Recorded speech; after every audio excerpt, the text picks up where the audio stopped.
Blog Talk Radio.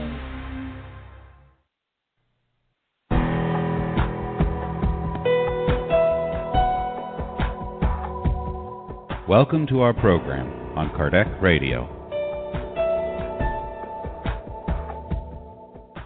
Welcome to the messengers in our home.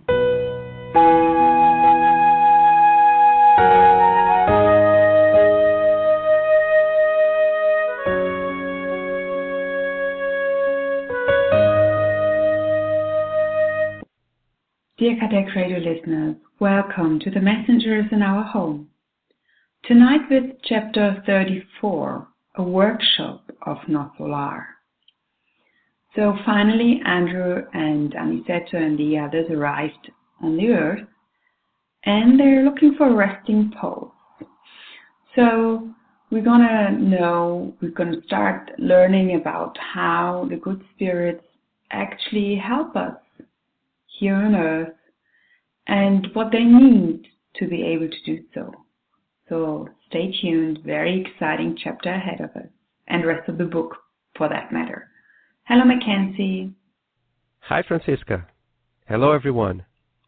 Welcome back to another chapter of the messengers in our home. So before we start, let's tune in by elevating our thoughts. Dear Mother, Father, God, Creator of the universe and of our yet small hearts, we thank you so much for the many blessings we receive every day and for your presence in our lives.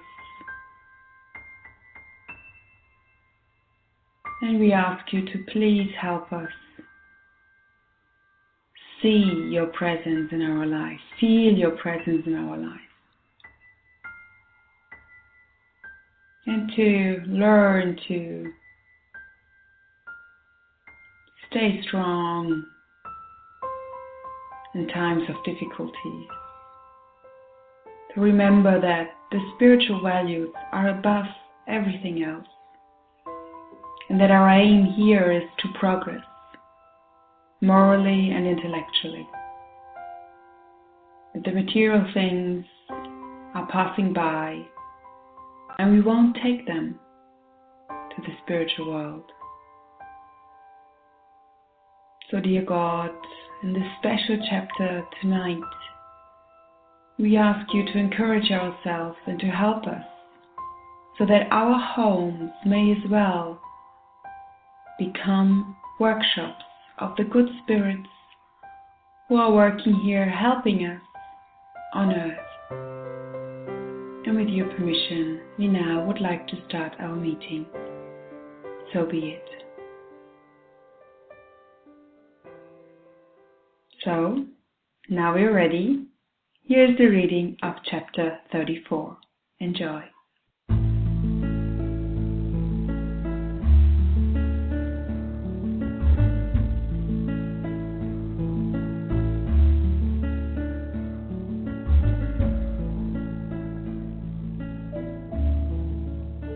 Chapter 34, a workshop of Nosso.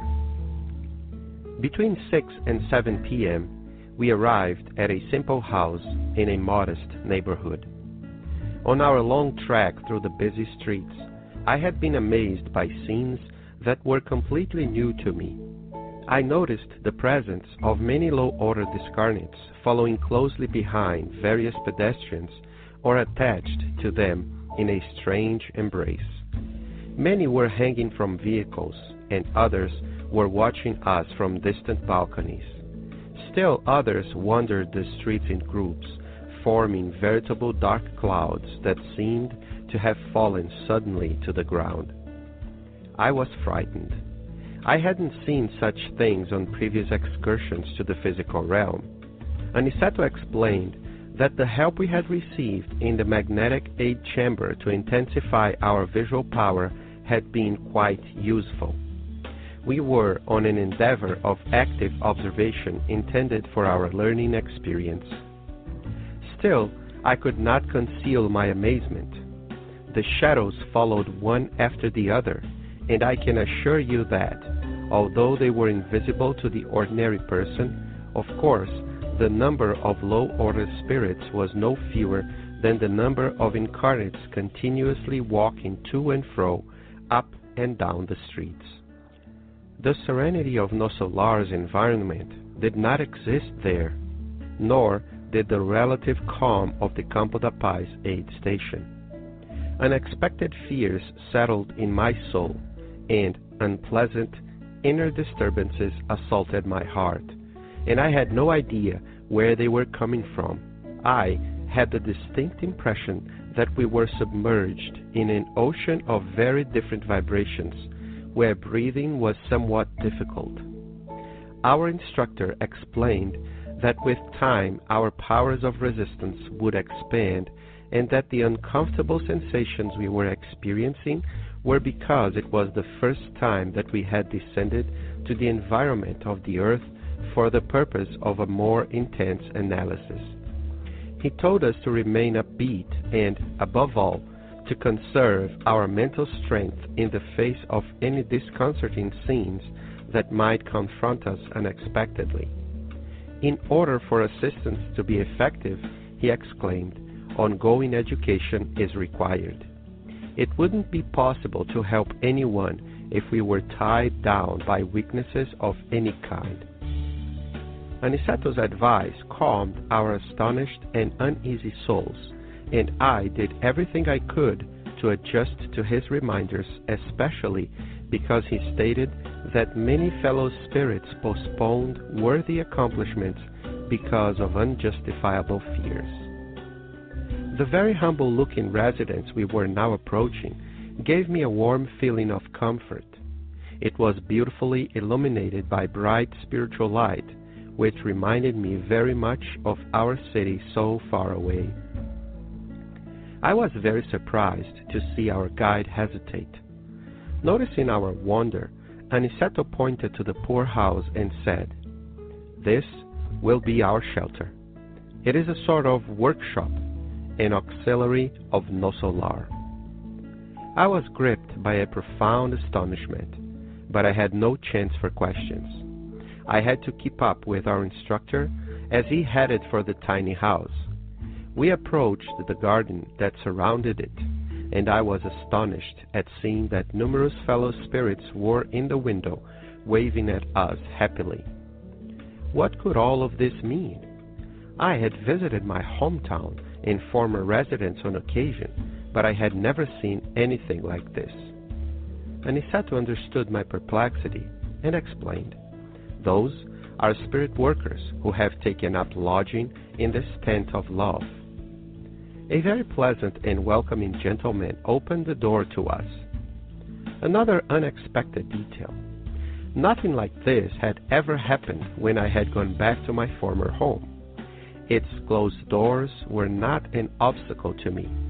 Here, however, there was a vibratory sentry system in force that I had not known about until now. Aniceto wrapped our host in a friendly embrace, and then introduced us. "These two, my dear Isidoro, are our friends Vicente and Andre, new co-workers from Nosso Lar." "Excellent!" exclaimed Isidoro, giving us each a hug. "Our activities need dedicated workers. Please come in." And in a hospitable gesture, he added, "This house belongs to all faithful co-workers involved in Christian service." This was the first time I had seen a spirit with such firm leadership in a house on the earth. We went into the modest place. I was greatly surprised once more as I looked around. Physically speaking, there were a few plain pieces of furniture, some old oil paintings on the white walls, an old sewing machine being operated by a young girl of about 16, a boy around 12 years old working diligently on his school workbooks, 3 other children of approximately 9, 7, and 5 years old, and, as the central figure of the domestic circle, a woman of about 40, knitting a blouse. I noticed, though, that a continuous light radiated from face, chest, eyes, and hands, which made it impossible for me to suppress an expression of wonder. Aniceto respectfully nodded toward her and said, "This is our sister Isabel. As far as incarnates are concerned, she is Isidoro's widow, but to us she is a loyal worker in the activities of the faith." I noticed that Dona Isabel seemed in some way to be aware of our presence. She had a certain wonder in her look. Aniceto was quick to explain. "Our friend is a woman of great psychic clairvoyance, but the benefactors that guide our efforts have told us not to allow her mediumistic faculties a complete view of what is occurring around her. A full divulgence of the spirit environment in which she lives might jeopardize her peace of mind. So, Isabel can see maybe a 20th of the spirit work in which she is directly involved." Isidoro showed us to a small adjacent room and told Aniceto in particular, "Forgive me if I cannot join you. Please, rest as long as you like, however. I am urgently needed in welcoming other friends." Aniceto thanked him sincerely, and we saw that the room was nearly filled with spirits involved in edifying conversation. Comforting lights shone everywhere. There was an old clock, a large plain table, a dozen chairs, and a few plain benches. The overall spiritual lighting, however, was wonderfully effective. Several enlightened, benevolent individuals from the plane invisible to humans were gathered there. Aniceto greeted the groups that he knew more intimately and introduced us with his usual kindness. He sensed our wonder, and when we were alone in a corner of the room, he explained, "This home is a workshop of Nosso. Isidoro and Isabel set it up in an act of heroism and faith, having left our city for this enterprise over 40 years ago. Thank God they both bravely overcame arduous trials, and they courageously kept their commitments regarding their service on earth. Isidoro returned to our sphere 3 years ago. Nevertheless, thanks to his wife's selfless nature and the links of spiritual love they maintain above all physical expressions, they remain as closely united as on the day they first met again in physical life. Because of this unusual circumstance, the authorities of Nosso granted him permission to stay on at the house as a loving husband, devoted father, vigilant guard, and faithful worker." Perhaps observing our even greater wonder, Aniceto added, "No, friends, chance does not define responsibilities, nor does it lend itself to serious commitments. Spiritual edification requires effort and dedication. Just as the ships of the world need firm anchors while they are being unloaded in port, we need courageous and selfless brothers and sisters who fill the role of anchors among incarnate beings, so that the great benefactors from the higher spirit realms can make themselves felt among humans who are still animalistic, ignorant, and unhappy."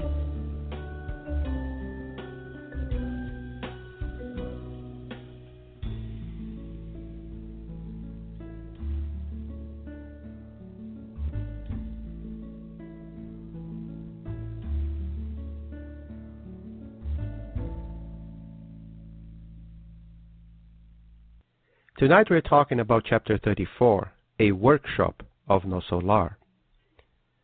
And I hope you all got rested from last week's chapter, because that's what Aniceto told us to do, right? He asked us to take a break because we looked exhausted. Well, actually, he was talking about Vicente and Andre. But as we keep repeating ourselves, these advices, these comments are not only for Andre and Vicente, but naturally for all of us. So if Aniceto asks us to rest, to take a break, It's because sometimes in our lives we need to take a break, we need to rest so that we can prepare and get ready for work, right? So a week of rest, at least from the messengers in our home. Hopefully you have not rested completely and have taken your time to study a little bit more, to practice, to really think about what we are doing, how we are doing with and in our lives, so that we can keep progressing and keep improving day after day. This week we're talking about this, the encounter, right, where Andre, Vicente, and Aniceto finally get to the first house that they're going to visit in this return to Earth, to observe, to learn, to practice, to help other spirits, discarded spirits, incarnate spirits, and to see how this work from the invisible realm, from the spiritual realm, helps and aids and influences our lives here while incarnated. So that's basically how Andre describes this meeting, or this first sight of this house, right? He says that more or less between 6 and 7 p.m. they arrived at this simple house, right, in a modest neighborhood. So it's not a very rich neighborhood. It's a neighborhood where all the houses are very modest, very small, and no fancy stuff. They needed to rest, right? They were riding and strolling along very busy streets, and he was seeing a lot of different stuff, right? Once again, if you have not heard or read the book Nosso, it is very interesting that you read the first book of this series, because in this first book, Nosso, Andre describes part of his visit to Earth and parts of his life on the spiritual realm, on the city of Nosso. And here he's going to make a small compare and contrast to what he saw when he was in Nosso, and to what he told us when he was in Nosso in the first book. And now he's going to see things a little bit different, and he will explain why he does that. So and then he says that he has been amazed by scenes that were completely new to me. And why were they completely new, right? He had the chance to come back to Earth, right? He had come back and walked through the streets of Rio de Janeiro, where he is probably at this very moment right now. Naturally, not specifically to the very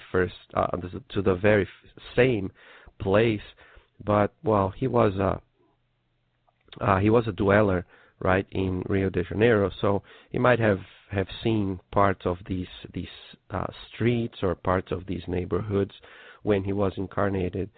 However, he says that he starts to see the presence of spirits, right, of discarnate spirits all over, and what he sees is that he's not seeing, let's say, spirits, good spirits. He's seeing, unfortunately, many low-order discarnates, and these spirits, right, these low-order spirits, these spirits that are not elevated, they are close behind, right, some pedestrians, or attached to some of these people that are incarnate.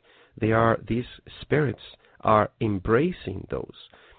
Some of these spirits are hanging from vehicles. Some other spirits are watching them from distant balconies in the buildings around. Some other spirits were wandering the streets in groups, and all these groups of spirits form dark clouds that seem to have fallen suddenly to the ground, like as if the clouds were up there and then they just fell to the ground, and they are very dark clouds. And Andre says that he was frightened because he didn't see these images in these situations when he was there in Rio when he first visited. But naturally, and if we've been following this study, we all know why that is, but he doesn't leave things for us to just wonder about. So he explains, and Aniceto reminds them, hey, see, now you're here to work with us. You're not just coming to visit your family, right? Well, Aniceto doesn't say this with these words, naturally. I'm just explaining it a little bit more, putting it in context, remembering parts of the book Nosso. In this book that we are studying now, The Messengers, we remember in one of the first chapters, before they start their journey, they go to receive some help, right, to enhance their spiritual vision and enhance their spiritual senses in the magnetic 8 chamber. And that's why now he can see more deeply, right? He can perceive more things in the spiritual realm than he could see before. Why is this? This is a very good question, right? A person would say, well, why couldn't he see him before? Why couldn't he receive this treatment before to see more prior to this moment? And the question, or the answer, I think it's quite natural, right? He has spent an year living with other spirits, learning from them, learning with them, and now he is probably more able to to deal better with what he sees. And can we imagine if he, with this whole year, right, working together with other spirits, having all these explanations, once he starts seeing these spirits, he gets frightened by them. So imagine what would happen if he saw these before, right? Before he was prepared, before he knew that these spirits were around or could be around. How much could he have gotten lost inside himself, inside that fear? So that's basically the start of this chapter, right? When Andre gets really, really amazed by what he sees, and he even says that he could not conceal his amazement. Right, the shadows followed one after the other, and although, and I'm quoting now, although they were invisible to the ordinary person, the number of low-order spirits was no fewer than the number of incarnates continuously walking to and fro, up and down. End quote here. So he sees that basically every spirit, every incarnate spirit, or every human being that's incarnate here on earth, he sees at least the same amount of discarnate spirits walking together or around the city, following us and together with our thoughts, and like he said in the first paragraph, embracing us. So that raises a very, very deep question, right? So what are they seeing, right? What are they seeing when we are thinking? How much are they, do these spirits influence us? And we go to the Spirits book, right? When Allan Kardec asks the good spirits if the spirits, right, the discarnate spirits, have any influence over us. And that is question 459 on the Spirits book, and I'm going to read so that we have the full question and answer of Kardec and the good spirits. Kardec asks, do spirits influence our thoughts and our actions? To which the good spirits answer him and answer us. Their influence upon them is greater than you suppose, for it is very often they who direct both. So it is very interesting that the good spirits explain this to us, right? That we don't know how much the spirits, the discarnate spirits, influence us. And the more we are not aware of this, and the more we don't try to really understand and govern our own thoughts, our own actions, if we leave the window open, if we leave the door open, the spirits, the discarnate spirits, will get to us and influence us, right? And to some degree, just like the spirits of the codification of the Spirits book, of the main books of Spiritism, teach us, they they influence us so much that sometimes they direct our actions and also our thoughts. So it is very important in this story of Andre and how he sees it, how he sees the spiritual world, and how when he comes to earth and he sees the spirits around us, it just comes to confirm what the spirits in 1857, when the Spirits book was launched, they were all telling us. So Andre comes back and says, well, I used to live in Nosso, so that environment doesn't exist there, doesn't exist on Earth. And the calmness, although we also saw some like dark descriptions or descriptions of dark places in Campo da Paz, the aid station where Andre just came from, it is still very calm in comparing with the place where he is at this specific moment in the story, because we as incarnate beings, unfortunately, we still didn't, and we're still striving, right? Still having a hard time to really, really think good thoughts and have good actions at all times in our daily lives. And he mentions again, right, these unexpected fears that were settling in his soul, and these unpleasant inner disturbances that assaulted his heart, and that he had no idea where these fears, these disturbances were coming from. So where are these disturbances? Where are these fears coming from? It is naturally with the aid, or with the not the aid, but with the assistance, or not with the assistance, but with the power of this dark matter, of these dark thoughts that are coming from the exterior. When they resonate with what I still am, that's what comes out of me, right? Because I am a spirit, and I still have fears inside myself. I don't know myself completely, so I'm really not sure of what I am made of everything that I did in my past.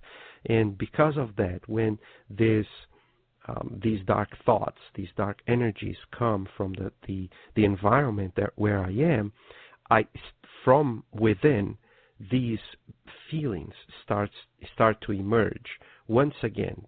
Why? Because I still didn't overcome these emotions, or these destructive emotions. And even breathing becomes difficult, right? Well, at least to what he explains. And we already saw him describing that some of these, while he was walking, where they were walking from the aid station to Earth, some places were very hard to breathe because of the environment, because of the energies, the mental energies that were in that specific place. But also we have to remember, and that's when Aniceto comes and Andre explains what he explained to them, is that, well, and more than that, is that this is the first time that you are encountering this. So it is the first experience. It is that shock.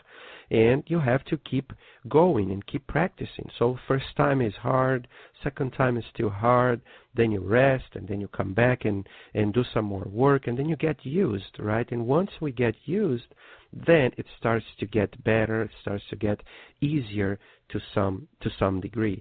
So we must continue. We must not give up. And then he says, and I'm quoting now, quote, "In order for assistance to be effective," he exclaimed, "ongoing education is required," unquote. So it is important, for example, that if we're going to the Spirit Center, right, and if I want the service there to keep a certain quality level, I need to keep educating myself. And not only by going to the Spirit Center. So let's say I am responsible for giving lectures, or I am responsible for talking to people, or I am responsible to whatever type of service I do at the Spiritist Center or at the church that I go to, I have to study outside of the center, right? I have to keep reading. I have to keep listening to good things. I have to keep watching good lectures. I have to keep studying and reading the books and understanding more and more about it so that I keep educating myself, right? Increasing the knowledge of the doctrine of the Spiritism or of the religion that I'm going to, but also applying that knowledge in my daily actions. So that's what ongoing education is. And he finalizes by saying, it wouldn't be possible to help anyone if we were tied down by weaknesses of any kind. So if I am very weak and I'm tied because of that weakness, how am I going to be able to help somebody? So I have to keep improving. I have to keep educating myself. I have to keep doing what I need to do. Andre then says that, well, what Aniceto just told them calmed him and Vicente. And also because he said that many fellow spirits, and these fellow spirits are our fellow spirits, Andres' fellow spirits, our fellow spirits, right? Fellow spirits of all of us, because we are all together at the same place, at the same earth. We are basically at the same spiritual level. So different struggles, different problems, but we all have problems. We all have difficulties. So it's our duty to keep going with our work. Unfortunately, some of our fellow spirits, and that's what he's saying now, postpone worthy accomplishments because of unjustifiable fears. And that's what we have to keep thinking about, right? We must not be fearful, right?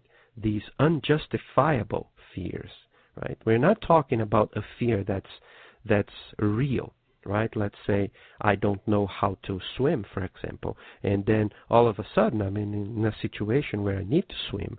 I will be fearful of that because I don't know how to swim. But in this case, right, he can be prepared to this.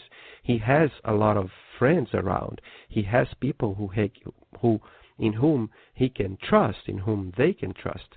So in this case of, let's say, I don't know how to swim, if I am alone in a boat, then I might be fearful and very frightened by the situation.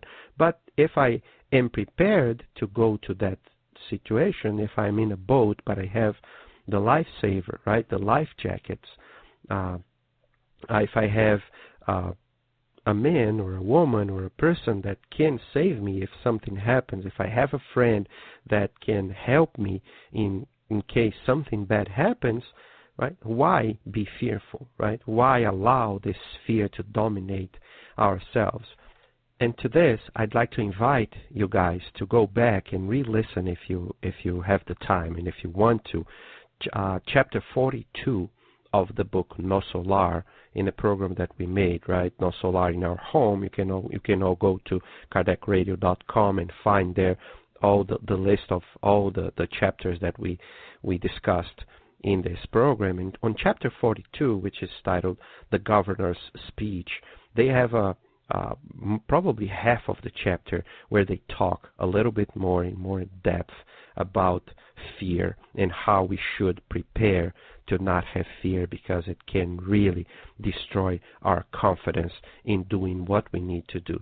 So we should, if you want to, just go back there, chapter 42 in Nosso, and read a little bit more about fear. So then this conversation ends, and they are arriving finally at the house. And he says that it's a very humble-looking residence, and he feels like a warm feeling of comfort coming from there. The house is beautifully illuminated, but not by regular light. And he says by bright spiritual light. And that house reminds him of our city. Well, this our city that he refers to here is naturally Nosso.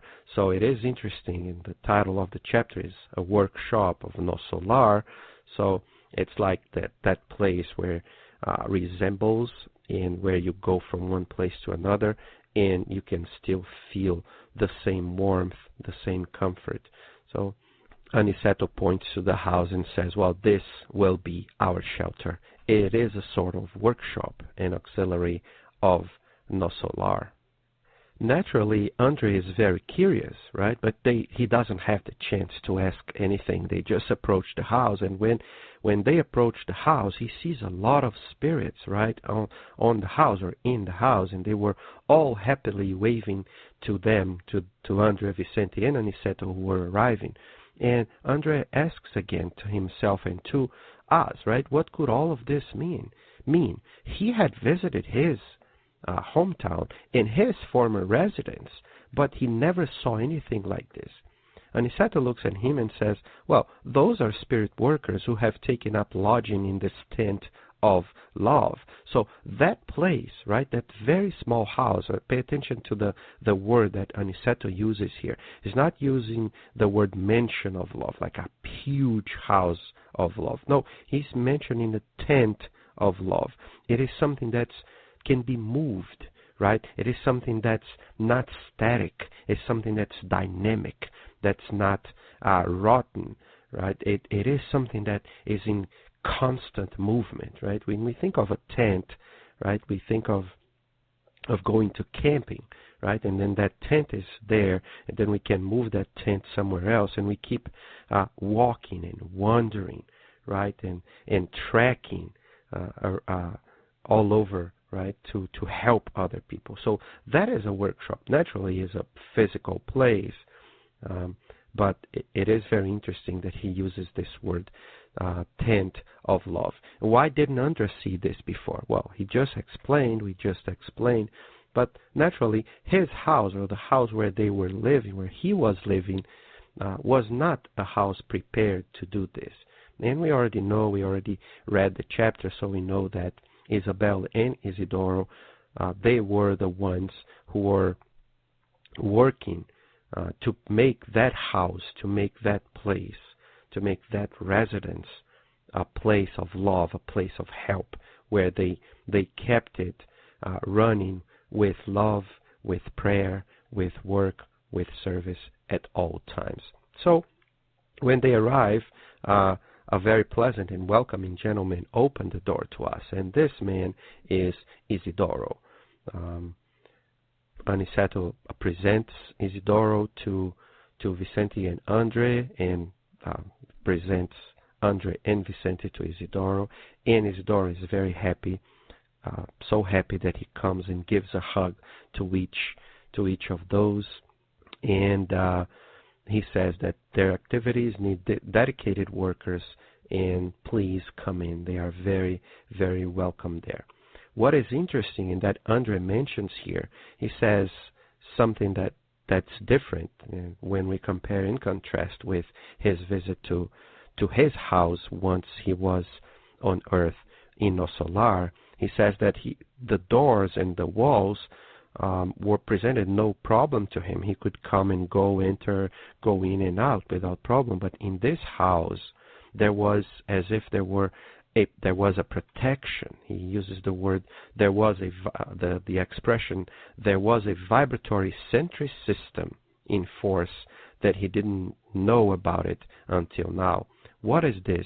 This is the protection that the mental attitudes of a person, of a group of people inside a specific place, inside the house, create around that area. And around or surrounding that area, only spirits that are allowed to enter will be able to enter. So usually that is why, or that is one of the reasons why, once we go to a spiritist center, once we go to a church, once we go to a place where love is in place, where love is being talked aloud about, thought about, and is being enacted or is being acted, right? When we are actually loving people, where humbleness, right, is there, where resilience, right, resistance, patience. So when we go into places that have all these good qualities create like a vibratory sentry system, so that spirits are only allowed to get into that place if they have the same type of vibration, or if these spirits are allowed to get into there so that they can be helped. And that's interesting to know, and that has a lot of implications, or that can have a lot of implications in our personal lives. So let's think about what are we doing with our thoughts when we are in our houses. How is the sentry system of our homes, right? What could we do to improve that sentry system so that not all spirits or only some spirits could get into our house, and not the spirits who unfortunately come to because they hate us, or because they just want to be together with us because we still have some bad habits, and then they just feel compelled to come close to us to enjoy our presence because of the bad habits that we still have. So Isidoro, once welcoming them, he says, well, this house belongs to all faithful co-workers involved in Christian service, not only spiritists, right, but everybody, right? Everybody that wants to help, everybody that's committed to love one another. And that's what this word Christian service, or this expression Christian service here, means. It is the first time that Andre meets a spirit with such firm leadership in a house on the earth. Well, he didn't have many experiences on this, so this is the very first spirit and first place where he sees a work as such. He only had a few descriptions before, but his house was not one that looked like this, and so on. So then he describes what the house looks like, right? He says that, physically speaking, is a very modest house, right? Some pieces of furniture, some paintings on the walls, sewing machine, a girl of about 16, then a boy about 12 years old, and then 3 other children. And then there was this lady, right, that was knitting a blouse. But when he looks at her, she sees that a continuous light radiated from face, chest, eyes, and hands, which made it impossible for me to suppress an expression of wonder. So, why is Andre looking at this woman, to which we know that her name is Isabel, and why is he seeing this light, all this light coming from her? Is it because she is radioactive?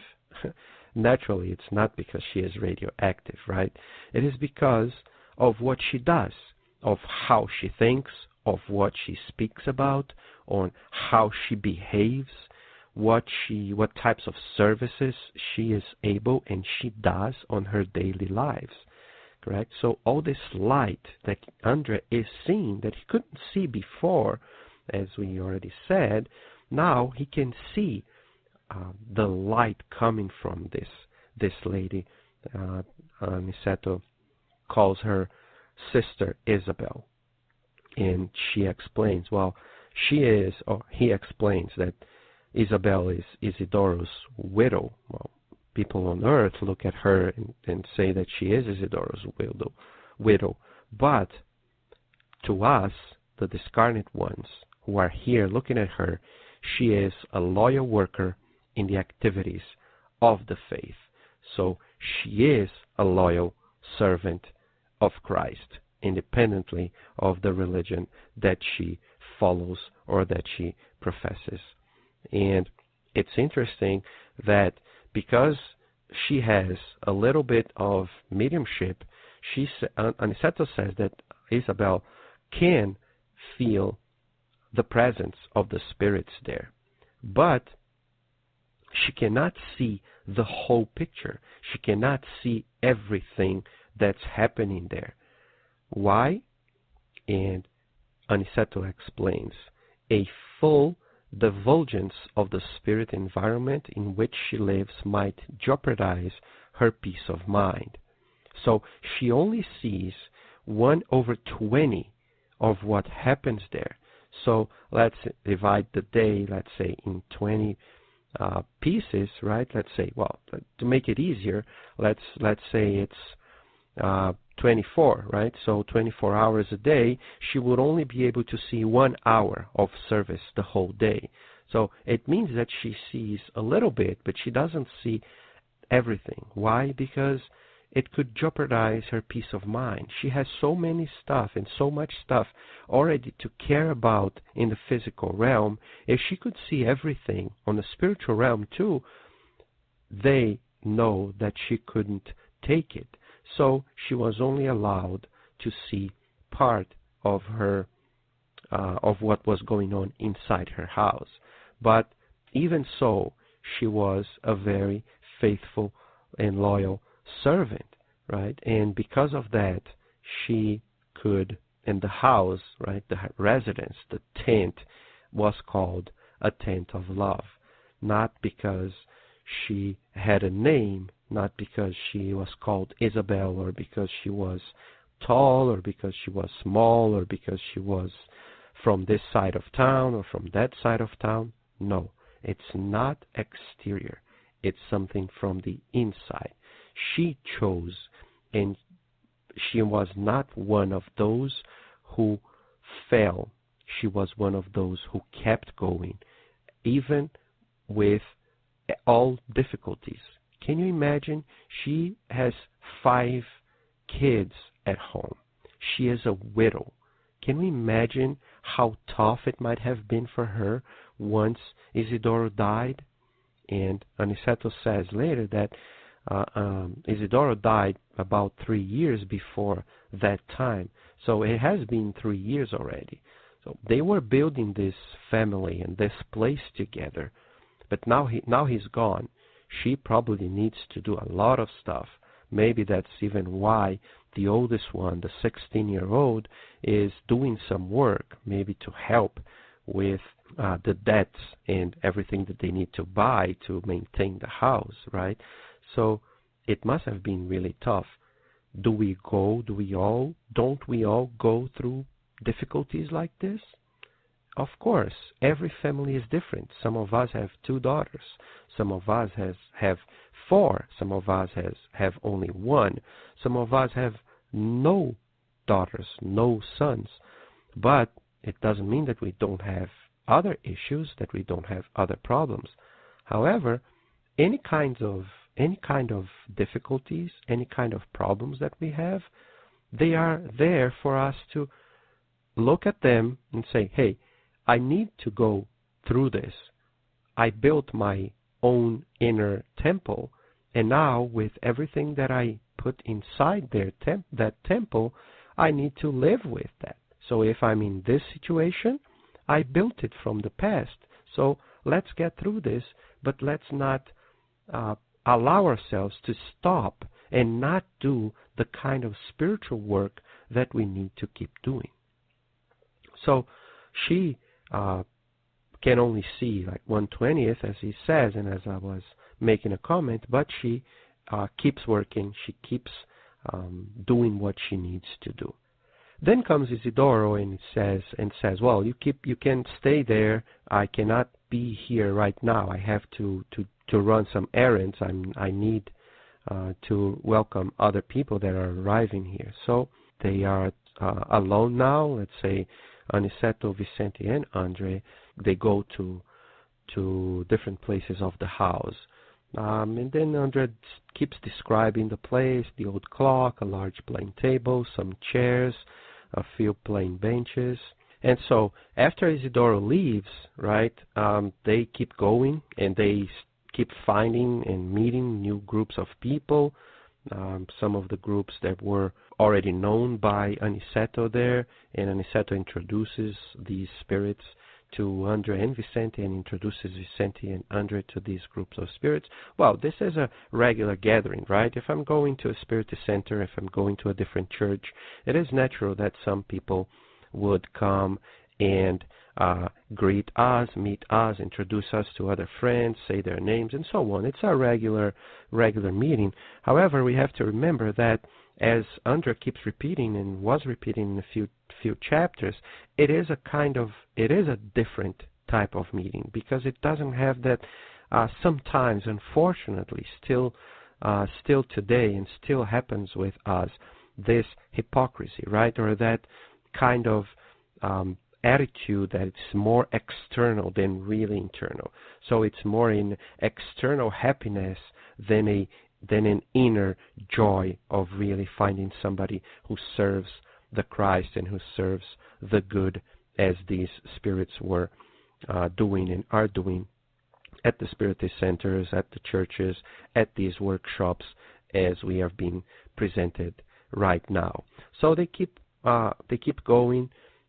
Anseto looks at Andre and senses that he is finding everything to be wonderful. And why is this happening in this house? What is going on here, right? Why is this house so different? And then Aniceto will go and will explain it to us, right? He says, this home is a workshop of Nosso, as we were saying before, right? Let's say it's a car shop, right? If we have a very beautiful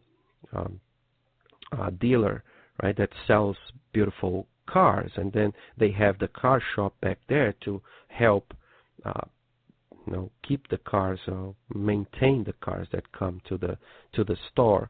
Here's more or less the same thing. That's why they call it a workshop, right?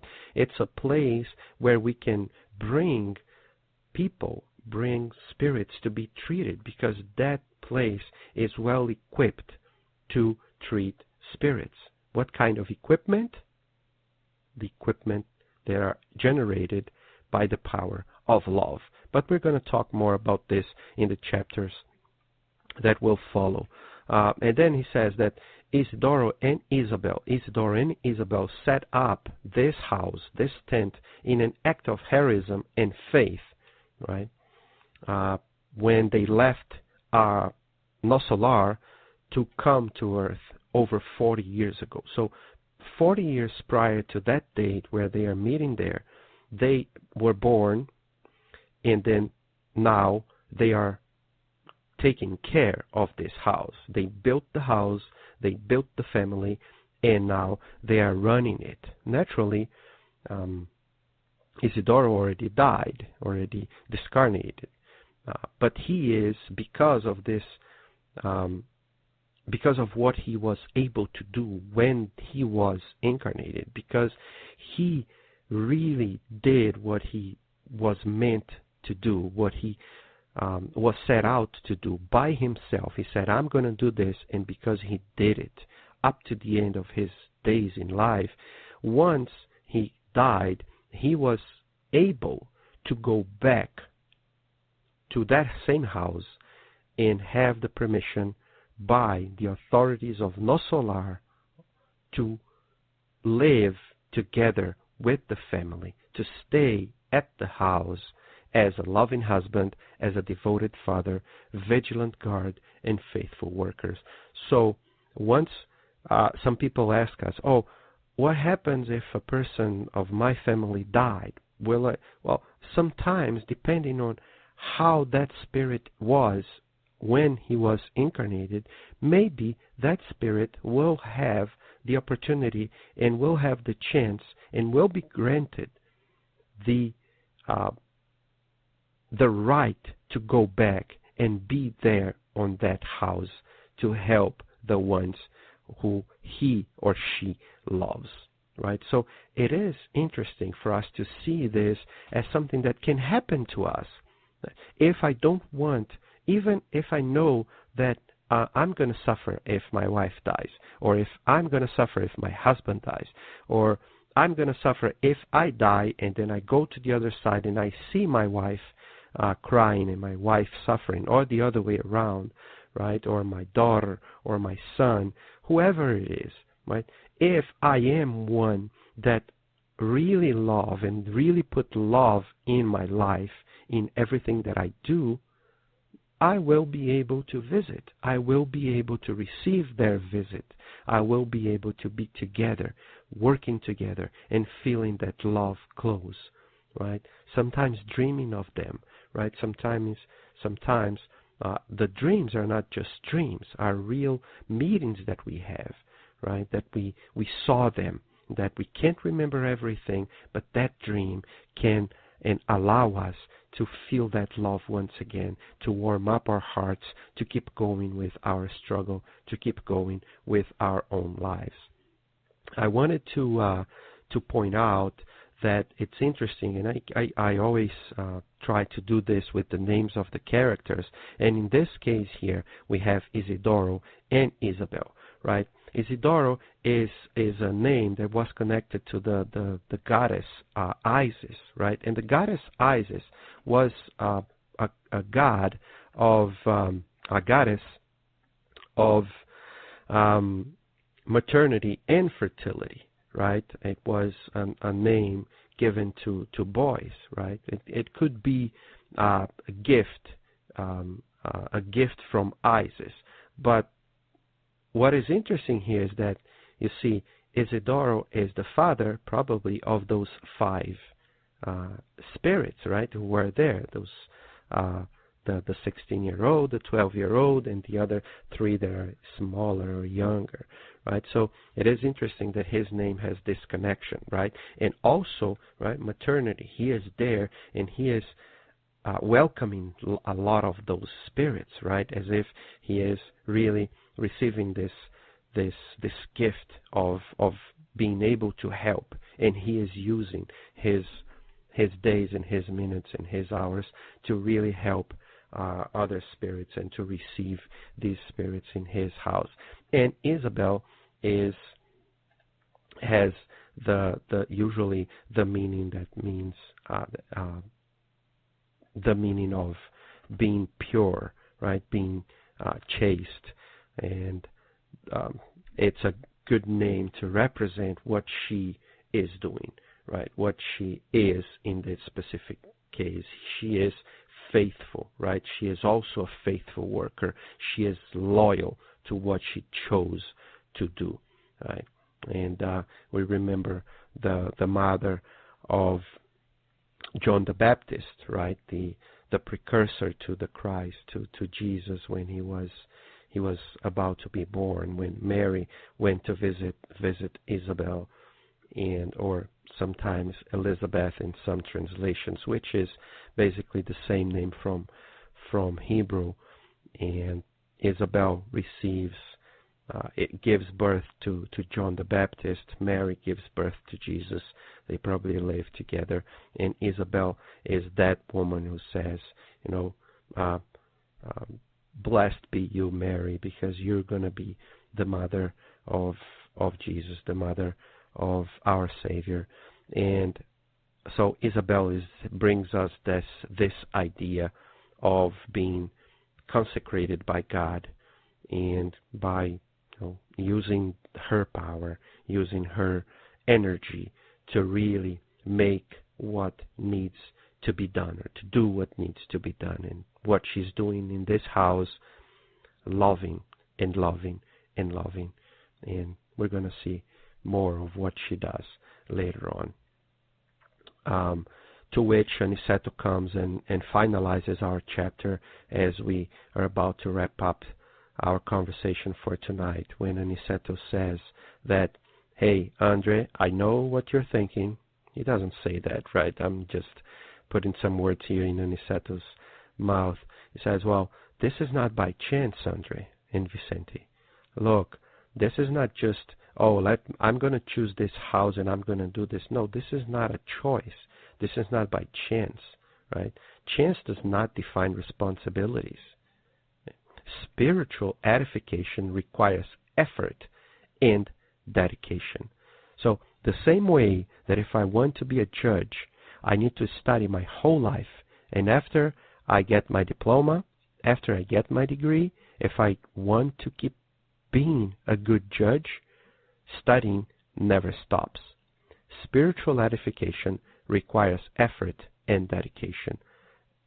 It will never stop our studies, the needs and necessities that we have to keep improving needs to get from us our effort and our dedication on that work. That's why that house is what it is at that specific moment. It is not by chance. It was not because Aniceto wants it to be, and then, now all of a sudden Isidoro and Isabel are the perfect couple. No, they worked and they keep working, putting their effort and their dedication to make that house a real home, full of light and full of love. Once again, and I'm quoting Aniceto here, quote, spiritual edification requires effort and dedication. And then Aniceto finalizes with this metaphor of a ship that needs to be anchored when they are being unloaded in a port, right? The spirits who need to anchor on earth, they need these anchors. They need to find people who are able to be these anchors, that they need to find spirits, incarnate spirits, like me, like you, who are listening now, that are able to maintain the effort and the dedication so that we can have better homes, better houses, better spirit centers, better churches for everybody, to find that to be a good port where they can set their anchors and feel better and feel calm, so that they can rest a little bit for continuing their travel, to continue their trip, to continue traveling where they need to go. Unfortunately, sometimes because we don't strive, because we lack dedication, because we lack effort, and we don't build enough spiritual power, we don't build enough spiritual love inside of ourselves, we are still looking more like animals than looking like angels. We are still more ignorant than we are sage. We are still unhappy when we could be much, much happier. So let's, if we really want to edify ourselves spiritually, let's keep up with our efforts and with our dedication in any kind of work that we decide to do with our lives. If I'm not one that usually go to a spirit center, it doesn't matter that much. It would be good, but it doesn't matter. Why? Because if I am a very, very good father that provides an awesome education to my family, that really works and strives to do our best, that I can give and provide good works, good jobs to other people. If I do charitable actions by visiting people who are in need, or sometimes if I am the one who listens to people, who talk to people, who give people a hand when they are in need, I am striving and I am putting my effort and my dedication into spiritual edification. If I am one to talk, that like to talk, go talk to other people. Give your lectures, participate in the studies. If you like to read, read good books. If you like to watch movies, watch good movies, so that we can more and more use our thoughts, our words, but more importantly, our actions to really, really make this place that we live in a better place for us now and for us in the future, because one day we will be back. We will come back to this place. So the best we leave this place now, the best we leave our children now, the best we're going to have a future world when I come back to here and say, hey, this is now a much better place than when I once left in the past. I hope that when we all come back next week, we already have a better place for ourselves. I wish you all a great week and see you next time. Thank you for listening to Kardec Radio, broadcasting live every Saturday morning at 11 a.m. Eastern Standard Time. Email us and share your comments at www.kardecradio.com. Until next time, we wish you many blessings.